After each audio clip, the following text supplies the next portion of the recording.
Welcome to episode number 7 of Science for Societal Progress. This is the first episode that focuses on a specific career in academia. Most students and postdocs in academia will have to leave research at some point. So I plan on introducing different academia or science-related positions sporadically.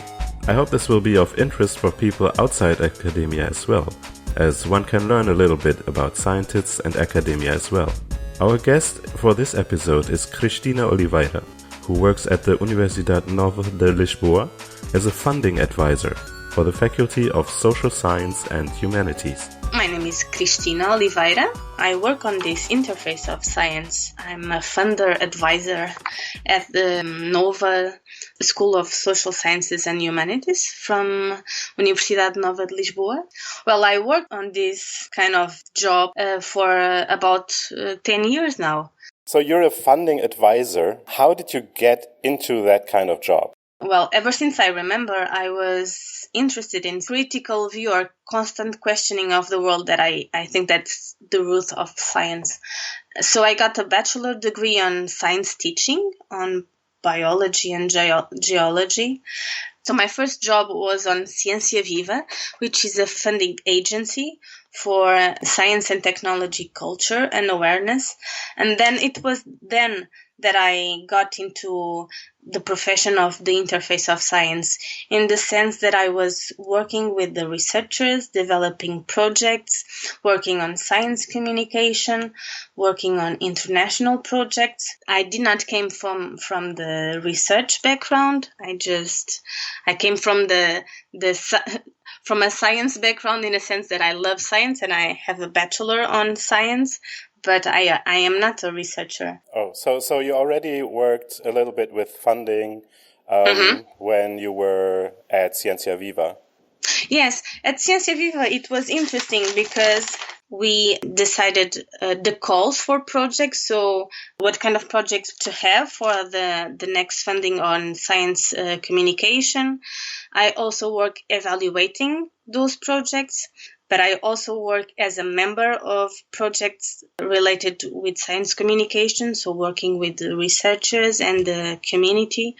So in the sense, at CNC Aviva, I got an idea about the entire cycle of the project, since the call, how to make a call, to the end, to evaluate a project and then fund the project. So from this job, you left CNC Aviva and then went to the university. I work on this research institute called ITQB at Universidad NOVA de Lisbon, but I only stayed there for about 1.5 years because I got a fellowship to manage the project, and as the project ended, my fellowship also ended. Oh. And then I got a position at the faculty where I'm working now. Your current job, that's called a funding manager? It's technically called funding advisor. Okay. Because manager is more, as far as I see, is more when you already are funded. So when you already have a funded project, then you will have to manage the funds. This advisor is more looking for funding opportunities and then working all the tasks for until the application is submitted. This is the timing where I work with the researchers. Okay. So maybe we should just go through your typical work week. You get to your office Monday morning, and what do you do? One thing that it's, in a sense, interesting but also kind of hard in these jobs is that our work or our timing is really dependent on others, in the sense that it's dependent on the funding agency calendar and also on the researchers' calendar. So every Monday is not the same. Nothing happens the same in every Monday. I see. We can also change the question. So how would a typical project look? Mm-hmm. You start probably by advising people on what kind of funding they could apply for? Mm-hmm. I don't know. Yes. So usually I receive a lot of requests for meetings, and I have a lot of researchers, especially young researchers, young researchers as young at their career path, looking for funding to be able to continue research. And so this is the starting point. So this is we start by a discussion on there where they explain me their career path, or at least career expectation, where they tell me about their research and or if they already have a project idea. And then I go from there, and then I start to map the funding opportunities for that idea or for that career path. And then I look for opportunities for that particular researcher, but also we have a weekly newsletter. So every Tuesday, this happens every Tuesday. That's for sure. So every Tuesday we send out our weekly newsletter for the researchers at the faculty, only with the funding opportunities. We also have a page on the Scoopit platform that you can log in and you can search for funding opportunities. That it's our webpage, and then you can receive alerts on funding opportunities. And so every week we send out a newsletter for calls that are open or for important documents related to European Commission that researchers should be aware of. By these two ways, either as an individual meeting or a small group meeting, or by the weekly newsletter, is where I start my relation with the researcher and start to map the possible calls where this researcher could apply to. And then the second part is working with him or with her to support the preparation of what we expect a successful application. So we kind of brainstorm a lot on the ideas. We gather colleagues from their specific areas, or even from areas somehow related but not the specific areas, to be able to identify new ways of seeing that idea or the implementation of the project.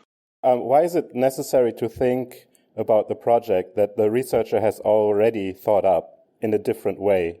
Well, because there is a difference, and this is important. There is usually a big difference between what the project of the researcher, that usually it's their career project, and then the funding opportunities that are available. Of course, there are some funding opportunities that are not topic dependent, where you can just submit your project as you envision in the first place. But a lot of the calls are open for specific topics and specific ways of implementing or specific impact related to that call. So in that sense, we have to address the call, taking from the initial idea the best way to reply to what the funders are looking for. So most of the times it's necessary to adjust the first idea to the call scope. I see, but it's not really changing the project, right? It's more about changing how you look at it. Yes, sometimes it's changing how you look at it, and other times it's understanding that as a researcher, you can have a project that it's your project, that it's what you want to do, but you will only be able to get funding for a part of your project. So in that sense, you have to divide a little bit on what is your project, in a sense that it's what is your idea and what are you applying to. So probably you will be able to address all of your ideas and topics and goals, but you will have to write down a project focusing on only some of them, because the funder we are expecting only for a project on a more specific topic. But of course it depends. Sometimes the idea fits completely the call, other times it doesn't, but this doesn't mean that the researcher will have to change their initial idea. This implies only that the researcher will have to apply for for funds only as a part of their national idea. I see. So you have this meeting and you decide on how to frame the project that it fits to the funding scheme. And then the next step would be writing down the project. Are you involved in that too?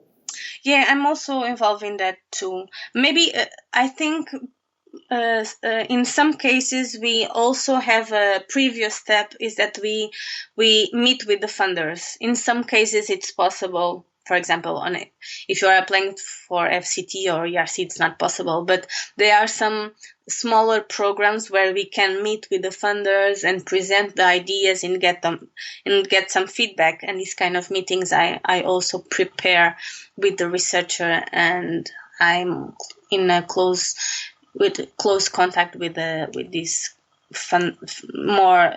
smaller funding schemes. But then after that, I also work with a researcher on the writing of that proposal. Of course, my role is a little bit more on point out some parts of the project that should be clearer, or ways of organize the idea that it could make the text be more impactful to the reader, or to make it more soundable. I don't know. So it's a little bit more related with science communication, how to brand your idea, and not mainly on the science topic. Okay, so I identify two skills here. So basically you do networking, and you need to know how to write concise and in a way to bring a point across, right? I think you also need to, it's a part of the networking, but you need to be aware of the trends on the research, in the sense on the trends, or for example, on how the European Commission thinks about open access or data management or gender issues. So this kind of transversal trends, maybe I think as a funder advisor, you'll need to be aware of that and be able to advise the researchers on that issue. So also on your network, to always keep the European Commission webpage alive on your on your desk. I see. So okay, so you do that, and you do know a couple of people in person that are funders, right?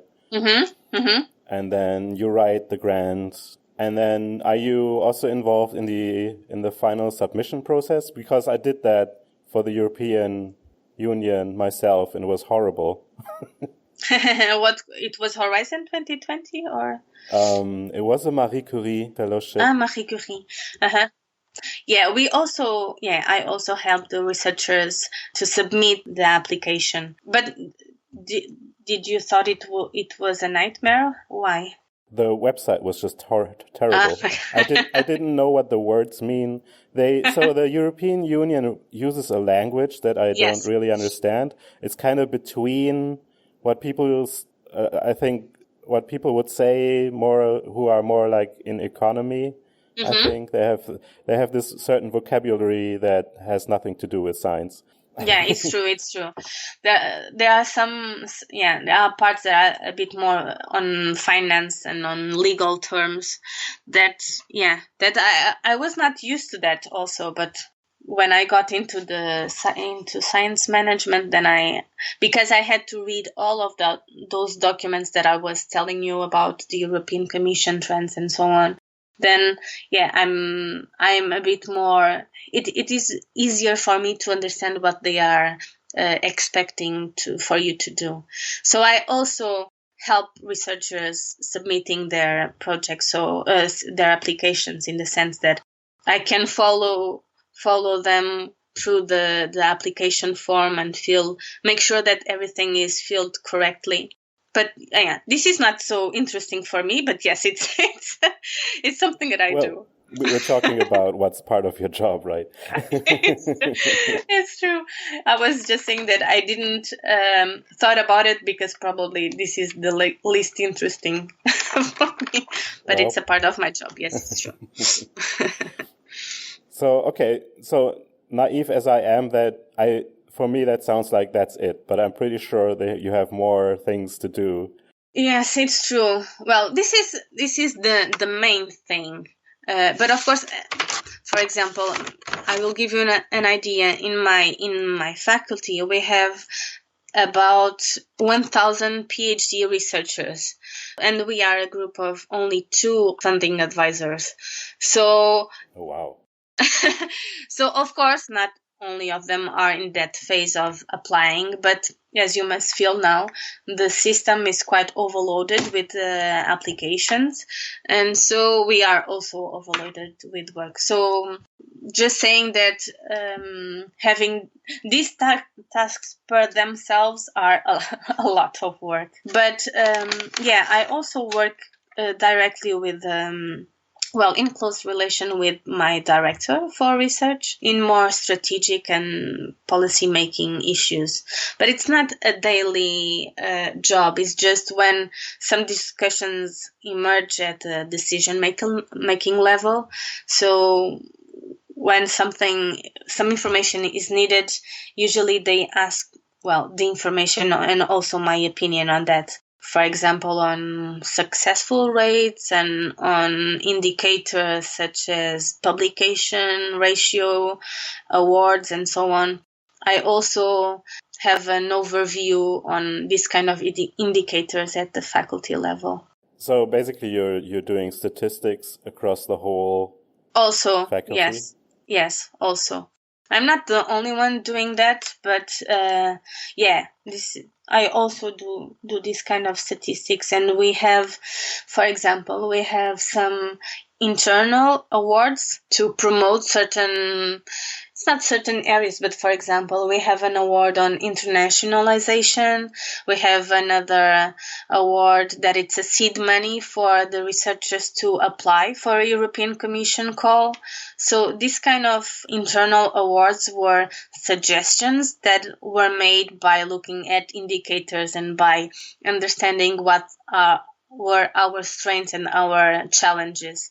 And this kind of ideas or this kind of suggestions that I do. So not only looking at numbers and statistics. Right. What were things that you struggled with when you got into the job? Well, first, I also struggled with the language because it was new for me, this kind of funding agency language, that it's different from the European Commission to the national level. And also I'm working in a faculty of social sciences and humanities, and I've studied biology and geology. So in that sense, I also struggle with the language the language and the topics that the researchers are working on my institution. So this is my biggest challenge, I think, on my current job. Do you think it actually helps that you are not in the field? I mean, I'm talking about the situation when you have to judge whether the written application, if it's understandable for somebody who's not directly in that field. At least I use that on my advantage. So I'm like, well, I know nothing about that. So probably this comment is quite stupid. But is it clear? Do you think that this part is this kind of comments? I don't do it. It depends on the relationship, of course, that you have with the researcher and the willingness that he or she has to receive your comments.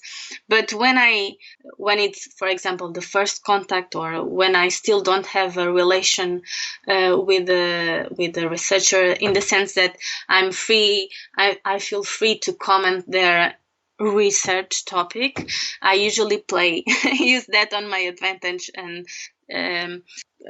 say that, this is not my area, so please see my comments only as suggestions and so on. So yeah, but for me it's still a challenge to be able to be sure that what I'm asking is not really ridiculous. Like, well, but at the same time, it's something that it's interesting because I'm learning a lot. I mean, yeah, there are really topics that I've never thought about it, and approaches to science that I've never envisioned. Such, I don't know, working with people from anthropology and ethnomusicology. So it gives you also another view on how science is done and how people understand it and communicate them. So it's nice.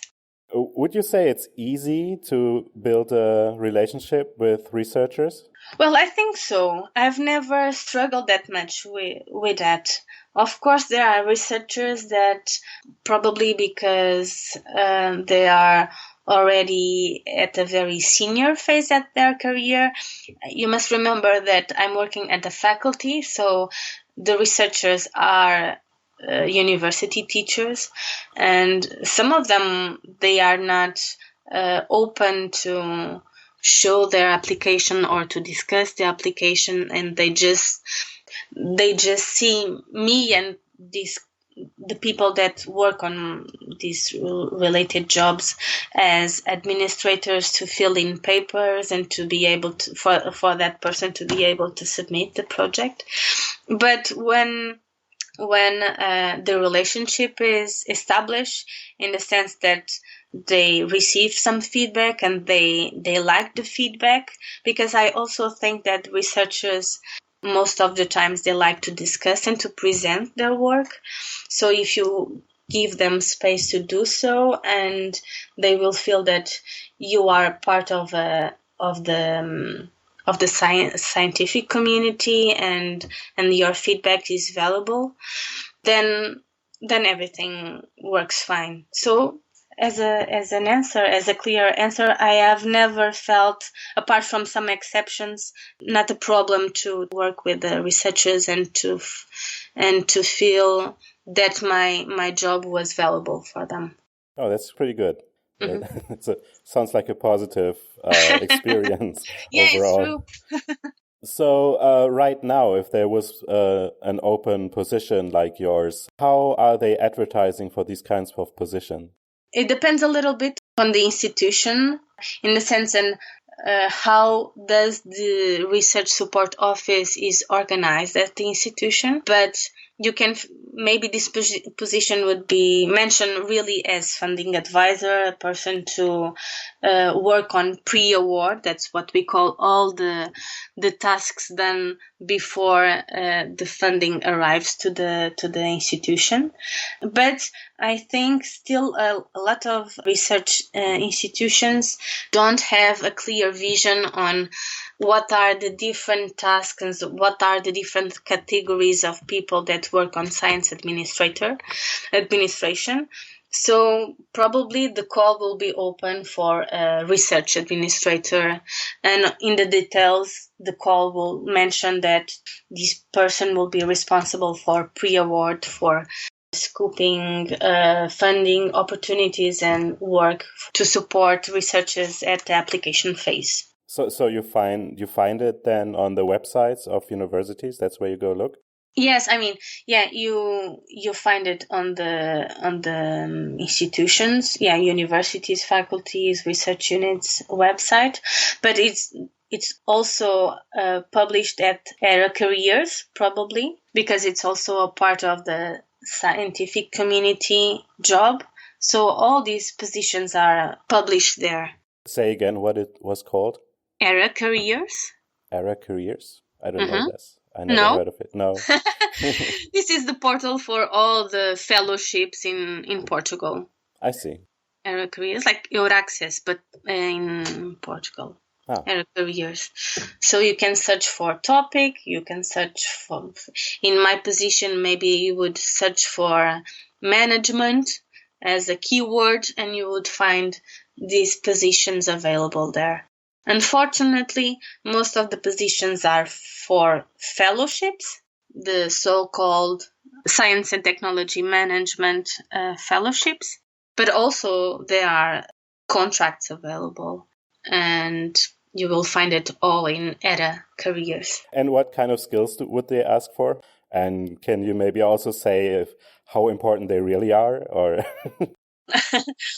Well, I think that a lot of these positions, at least on the scientific background, they do not require a PhD or even a specific scientific background. For example, I got into this position in an institution for social sciences and humanities, and I don't have this scientific background because at least I also agree that to do this kind of job is not necessary, or even it could be an advantage if you are from a different scientific background.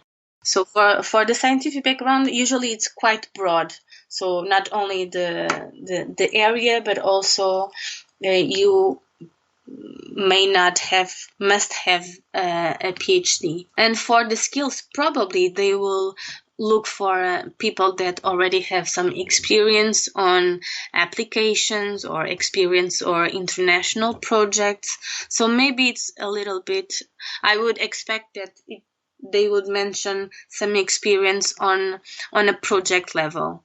In my case, as funding advisor, to also know the funding schemes and the funding programs in that specific area. Good to know.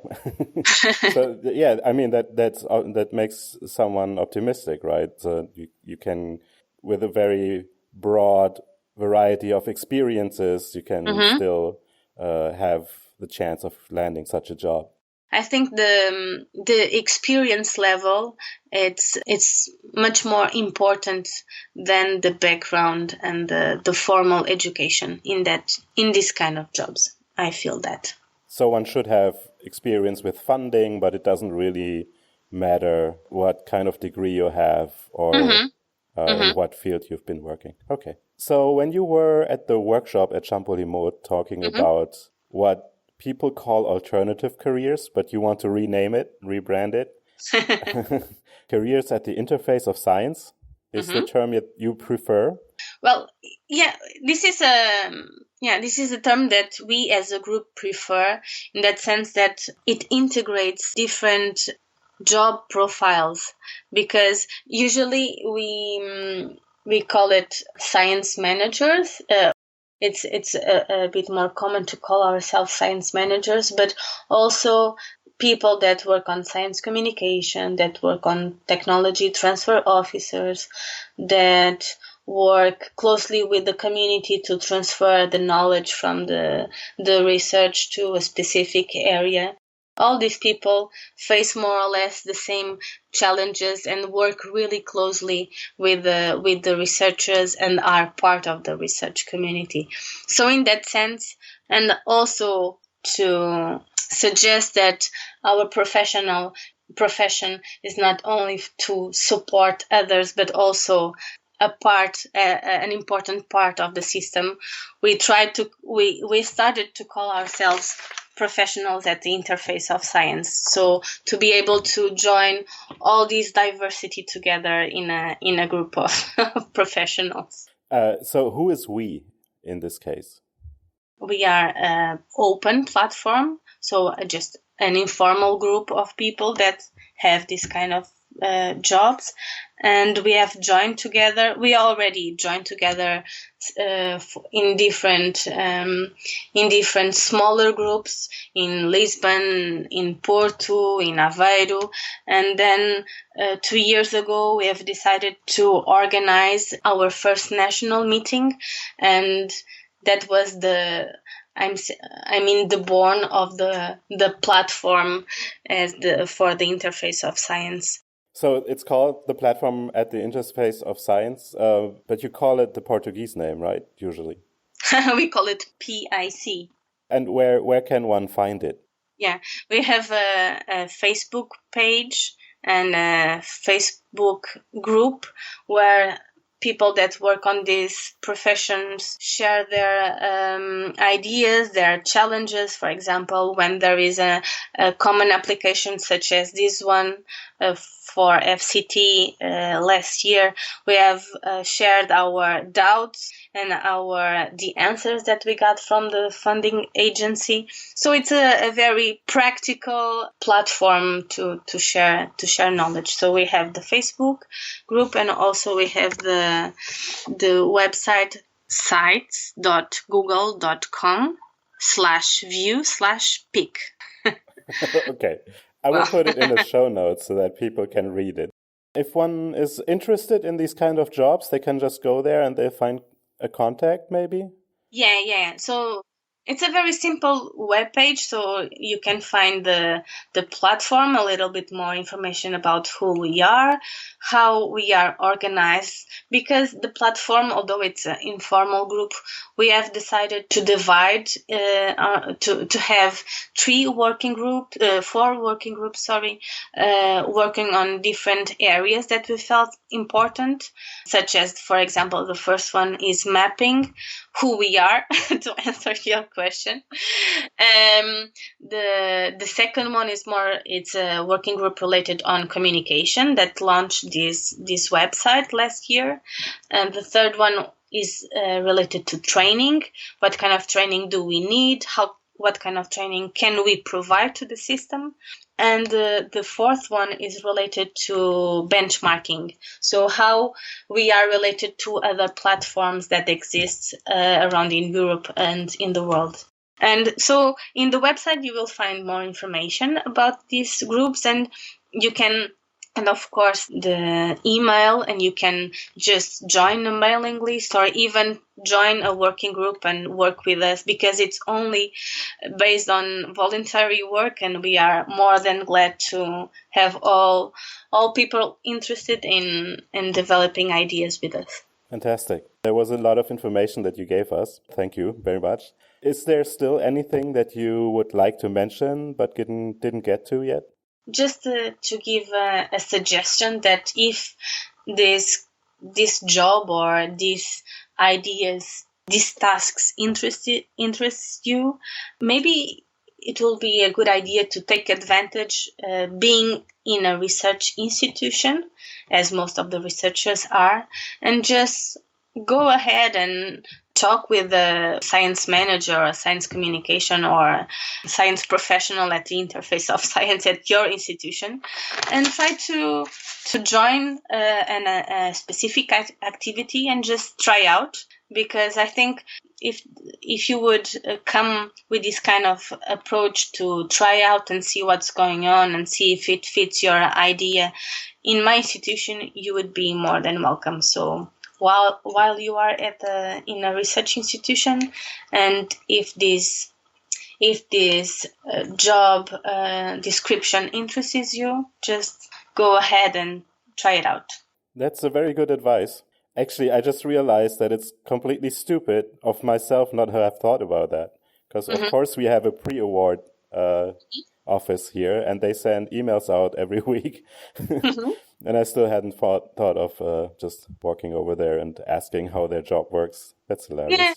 Yeah, not only how the job works, but also just, I don't know, if they are, if for example, science communication is interesting for you, maybe just, why not also write down a new some press release on my research work, for example, and to work with them how to improve it, for example. I don't know, just a simple task, because I'm sure that the researchers, well, everybody is full of work, but maybe it's a possibility. It's an easy possibility when you are in a research institution to try out these alternative possibilities.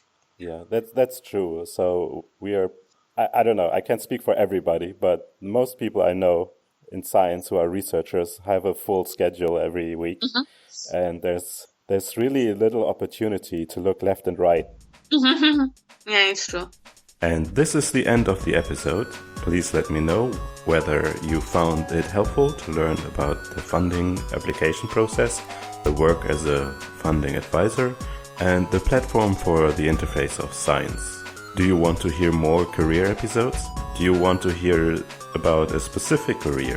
Get in contact. Our contact email is info@scienceforprogress.eu. Our website is scienceforprogress.eu, and you can find us on Twitter and Facebook under @sci4progress. If you are on Twitter, you should also follow our rotating curation account with people working in and around academia and the sciences under @SFP-Rocur. That's @SFP-ROCUR.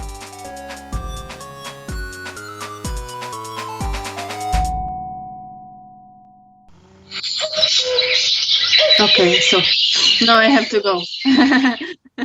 Bye bye, Denise.